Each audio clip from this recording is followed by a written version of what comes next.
Welcome to the podcast series on sexual health for seniors with Dr Sue Gledhill and Fran. This podcast series is based on conversations with seniors about sexual health, sexual desire and related matters. In this session, we will be discussing Victoria and her experience of sexual desire in older age. Welcome, Fran. Hello, Dr Sue. So good to see you again. Yes. It's been a little while. I just wanted to say, when I was reading Victoria's story, there was also end-of-life questions that came up in reading it. And I thought, oh, that's part of what I'm looking towards in my later years as well. Have I thought about it much? No. Right. So that was a really interesting, certainly looking at Victoria and what sexual health in her senior years has meant. Yes. But then having that other element was, I wouldn't say shocking, but it made me really think. Really think, have I made arrangements in my head without even talking to anybody yet? But have I done that? And the answer is no. It's such a personal thing too, isn't it, Fran? Sure is. It's funny, just this very week, I've got a friend who has recently been diagnosed with pancreatic cancer, and another friend told me that that person was going to, through the normal channels, they were going to go for euthanasia. They live in Victoria, so... Yes. And the legislation is coming next year into Queensland. Sure. But I think that it'll be more restrictive, apparently. Right. Yeah, there'll be a lot of checks and balances, which may be a good thing. Yeah, I don't have any problem with the checks and balances. That it ensures that it is voluntary and it's the person's decision, not someone who thinks they should. I think that's really important. Yeah, especially important with older adult children who stand to inherit. Sadly, my adult children won't be inheriting much, but I'd still like to have my own decision about this. Thanks. Yeah, yes, that's right. So let's introduce Victoria, who's the focus of this week's podcast in the Sexual Health for Seniors series. Victoria was an attractive 79-year-old lady with a quiet, genteel manner. She had an ethereal appearance, being tall, slim, fair and pale. Yet there was an aura of great strength and resilience around her. Victoria's genteelness held both fragility and fortitude.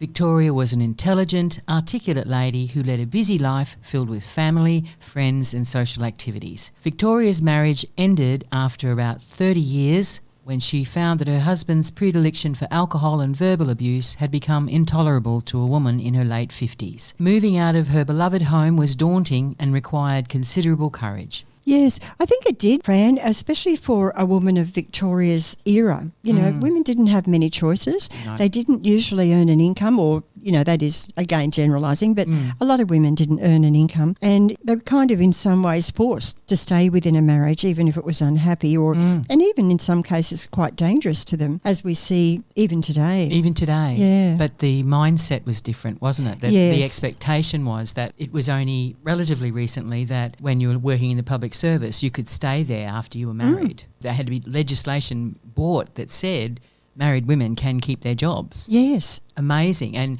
it would appear that in Victoria's time, in the period that she was married, that didn't appear to be something that was seen as important to legislate for. No, that's right. So it would have taken quite a bit of courage for her to move out. It was the same for me. My career was in nursing, as you know, and I trained in the early 80s, but it was only a few years before that you had to live in the nurses' quarters if you were training.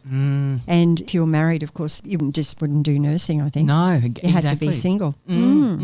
Yeah. So I'm very glad that has happened, that change in mindset and that change in what is essential for members of society, regardless of whether you're a woman or a man. Yes. I think that's really important that it's happened, but it's so sad that it took so long. Yes, that's exactly right.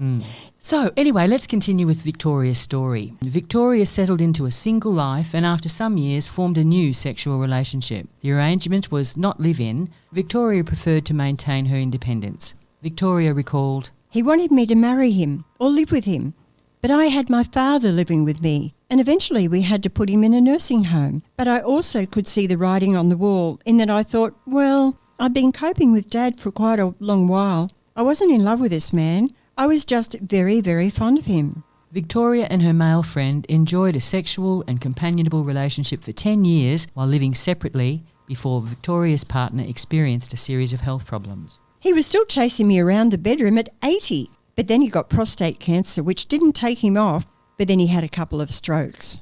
Unable to cope with illness, ageing and loss of independence, her partner ended his life. "He could not accept old age, And not being able to do all the things that he had done before, he couldn't cope. He topped himself. Yes, I don't think Victoria disclosed how he did that. I think it might have been either hanging or an overdose. Oh, wow. Yeah. Wow. So it is very sad, but I think the legislation that's coming in now, it does offer people other options, doesn't it? And the ultimate dignity for me is is choice. You see your life no longer worth living, or you are in pain, or any of those, to me, valid reasons for someone says, I don't want this anymore. To have legislation around that is maintaining the dignity of the human being. And that to me is absolutely paramount. Absolutely paramount. That's right, it is. And I think the other thing is that because it has been so socially unacceptable, really, that people didn't tell people their intentions either, you know, to protect them. Yes. And if people wanted to help or that, then they didn't want them to get into trouble or, you know, to be seen to be in strife. So, yeah, there's a whole lot of restrictions around what people can choose to do. And we all have our own personal feelings about that and thoughts about that too. Oh, yes, absolutely. And I mean, I didn't realise, and I don't know how current this knowledge is, but I didn't realise that at the time, unless legislation was put in place, it was in fact a crime to take your own life. Yes. And so that those who were unsuccessful in taking their own life had the double whammy of being a criminal as well as, you know, a deeply unhappy or deeply disturbed or very ill person. I think that's not dignity. That's not society at its best, is it? No, it isn't. And I think the other implication of that was, maybe not quite right, but I think insurance policies weren't paid out on people who committed suicide. So the family would have been left bereft as well as poor. Yeah, exactly. A horrifying situation. Horrifying. I think insurance policies have changed now. I remember the people talking about that the family wouldn't have any money if the person did kill themselves. So, yeah, so there's so many issues around suicide and, you know, we've just seen a very prominent person in sport and people have said they just didn't see it coming. That's right. Couldn't see it coming. And yet, when we think about this person who was 80, he may not have had too many people to talk to. But for younger people or relatively younger people, there are a lot of support systems in place that weren't there in the past. In this period, absolutely. Yeah, and I only hope that people are aware of it and overcome that whole stigma of, you know, I do see it as a mental health issue and that whole idea of when you are considering that your mental health is at risk of one sort or another. So I'm hoping that we can turn the discussion generally in society around saying, and it is happening, I must say, but there will be some people who say, no, I'm not ill, I'm not crazy, I've just got a few problems, when it could be if we step aside and say, yes, this is a mental health issue and you deserve to be given that support. That's the conversation turnaround I think we've got to have. Yeah. Do you think that for an older person at 80, those sorts of support systems are fairly limited? Fairly limited, yeah, absolutely. In the meantime? He could not accept old age and not being able to do all the things that he had done before, he couldn't cope, he topped himself. Victoria said that she intended to do the same in due course. However, now that voluntary assisted euthanasia will become available next year, an alternative option will be possible for her.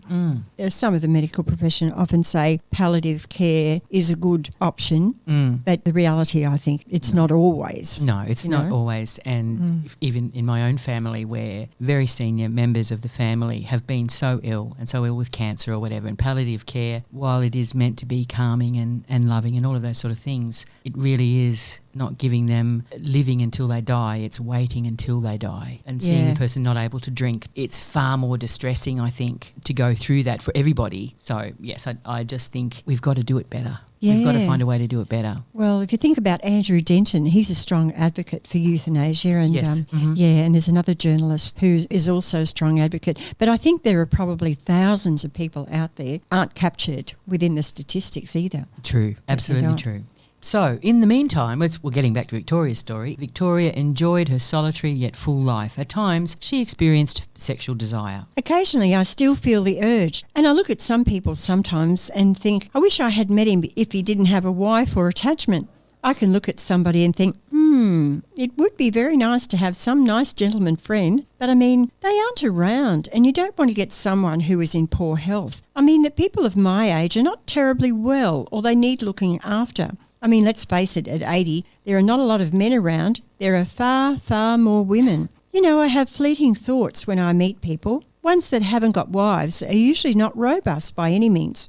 I don't even envisage it happening because the age group is not right. You need to meet somebody younger, who is fit, but then they would want to meet someone younger. But people do meet up in their old ages and so forth. The men that I meet are not so fit. Quite a few of those too have wives, and they are not very robust either. Victoria accepted age and health-related changes and had adjusted to a celibate life. Victoria's narrative included personal experience of her close friend's physical decline and decision to end his own life. He had not been able to cope with the reality of older age and deteriorating health. Her friend made an end-of-life choice, and Victoria intended to exercise the same self-determination when the time came. And as I said before, I don't think all the statistics are captured, or the reality of this are captured in the statistics. Yeah, true. Yeah. And in Australia, we also don't have the family support that a lot of other cultures have. Cultures do have. Yeah. The expectation that grandma and grandpa, well, no, we don't want them here because they're going to slow us down, and we don't. And there is that absolute separation. And as you said, in other cultures, all three, 4, however many levels, but the three that we're talking about, grandma, parents and the kids, they live in close company. They're expected that everyone's going to be assisting everybody else, learning how to live their lives and things. So, yes, I did grow up in a large family. My mum had 6 brothers and sisters, and every one of those were, should I say, good Catholic families, and there was always 5, 6 or 7 kids, and so at any one time there'd be 30 cousins running around, and some of those became my friends, on both sides actually. So in that sense, however, from me, when I married and moved away from Brisbane, I didn't have anybody. I would be making friends and making contacts in the various places that myself, my then husband, moved to for work. Of course, there's a phone call, but who do you go to when your kid's screaming at 3 o'clock in the morning and say, Mum, I need a break? Yes. Of course, I'm not saying that mothers and parents should be unpaid babysitters, but that real need of social support and I've got your back, you didn't have it. You didn't have it. And that, I don't regret it, but I understand what difference it made in later years in my marriage when I thought, I need somewhere to go where I feel social support. And I went back home to Brisbane and re-established connections with my family. But I think it's something that was assumed in the 40s and 50s and 60s in Australia, that everybody was going to be helping everybody else. And then in that 70s and 80s, the couples were moving away from family. And how that affects the grandparents now, I think we will be seeing a lot more of. That my generation and who were moving around in the 70s and 80s, I think we're going to see the effect on the grandparents who are now alone. Yes. The social fabric has really changed over the last 50 or so years. And I mean, it shouldn't stay the same, but I think we shouldn't be losing those good bits and the benefits and the things that makes it more socially cohesive as opposed to the separation. I saw there's a new show starting about teenagers and older people getting together, and I think that'll be a hoot to watch if nothing else. Wouldn't it? And I think there's a lot of learning on both sides there. Oh yes, you bet. So, in summary, Victoria's biological experience of sexual desire involved living a solitary life with memories of an unhappy marriage and a shared sexual partnership in later life. The partnership had been sexually satisfying until her partner's deteriorating health had shifted the sexual relationship into one of companionship with occasional intimacies. After her partner's death, Victoria had been presented with a few opportunities for sexual engagement, but the approaches to her had been made by married men. Victoria admitted that she still had sexual urges, but that she wouldn't be interested in becoming too involved with a married man. Instead, she had accepted the life she had chosen to live, and in that sense, Victoria had reached a state of satisfaction. Victoria's decision to refuse marriage in later life was influenced by her abusive marriage. Thenceforth, Victoria preferred to control her sexuality and all aspects of her life by choosing to remain single. And I think, Fran, there is that too, that if you have nursed someone through a long illness, and it would be very difficult to re-engage in a new relationship with the potential for that reoccurring. Absolutely. And that was another thing in Victoria's story. Is that all there is? Do you decide to be celibate? And I'm in my 60s, and in terms of meeting potential partners or potential companions, whatever, I'm not meeting many fit people either. And you think, is it harsh? No, I don't think so. I think it's being really sensible about what it is that you want to bring to a relationship. And if you immediately become a carer, when what you were looking for in a relationship, and in probably our later years, we're much more focused on what it is that we'd like to be able to get out of the relationship, I think. Given, well, is it shortened time or better wisdom coming to it? I'm not sure. But in terms of, if I had the prospect of becoming someone's nurse as opposed to becoming someone's partner or girlfriend, lover, where am I going to lean? Down that end, thanks. And it would be very sad if there is no one to care for these people. But let's say if there's a chap who is immediately really ill and there's no one else to care for it, I'm sorry, no, that's not what I'm here for. And I think that's really important to be able to make that distinction, because it is a major commitment when you become someone's carer. Oh, for sure. You know? For sure. And I don't think anyone should take that on lightly. No. Really shouldn't. That was really interesting. As I said, when I was reading Victoria's the information where she decided on a celibate life, I don't know that I have, but I hope it's not going to be forced upon me. You know? Yeah. She was a good deal older. Victoria was a good deal older than you.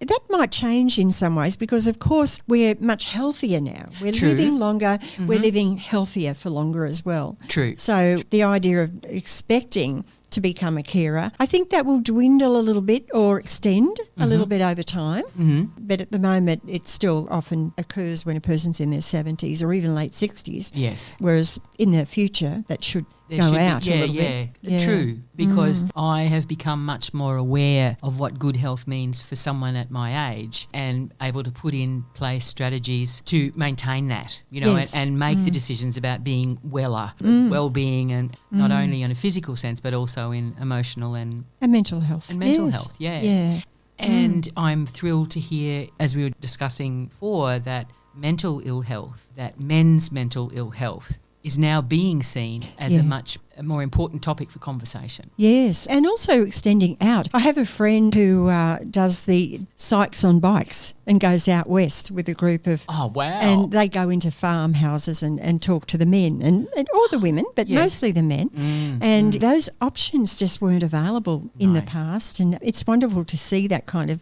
commitment from health professionals doing that. Having a great time as well. Yes, exactly. And I mean, for me, one of the best concepts that's come out, I don't know how long they've been, is it 5 to 10 years? The men's shed. Best thing. Yes. Just the best thing. Yeah, and you know, that originated from 2009 when it was recognised in the government that there were women's health policies, that there was no male policy. Oh, wow. So the very first male policy was legislated in 2009, and the men's shed stemmed from that. Yeah. Just the best thing. Yeah, they really are. The products and things that come from it is the separate level of benefit, but to have a place where a whole bunch of blokes can sit around doing things together, building things or talking about things. And I mean, I've never been in a med shed. I wouldn't know what they talk about, but I think having that as a place to go where you do things together is going to be one of the ways to combat loneliness and ways to combat that idea of isolation and things. So I think connectivity as well, isn't it? Yes, absolutely. Yeah, without that a formal kind of a process or a doctor-patient kind of therapeutic relationship. Yes. But it's mates and buddies, and I think have a hammer. That's right. Yes. I think the men's shed has been a wonderful advent. And of course women are adopting that too. There are women's sheds becoming more available now. Maybe I'll be able to learn how to do that that corner cupboard in my kitchen. Oh, well. Ah, well. Yes. So you've been listening to Dr Sue and Fran Cahill, and we've been talking about sexual desire in older age. The focus this week was on an interview with Victoria and her experience of sexual desire as an older woman. One thing was certain, Victoria was determined to remain in control of her destiny. We'll continue with our series on sexual health for seniors in our next podcast. Thank you for being with us.